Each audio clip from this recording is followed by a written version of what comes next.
တောင်ကြီးတို့ဥပနာတို့ရောက်တော့ ဆရာ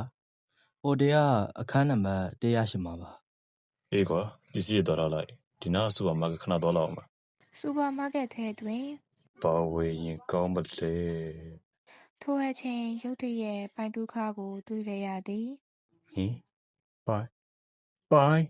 အကျဲကြီးအော်ခေါ်တန်ကြောင့်ပိုင်ဒုက္ခအလှည့်ကြည့်လိုက်မိသည်ဥဝနသည်ပိုင်ဒုက္ခစီပြေးဖက်လိုက်သည် ပိုင်းကိုပန့်ကိုလွမ်းနေတာကိုနဲ့ပြန်လိုက်ကြပါလားပိုင်း ဖဲ့စမ်းမှာဥဝနရခုမှဘာတွေလာဖြစ်နေရလဲ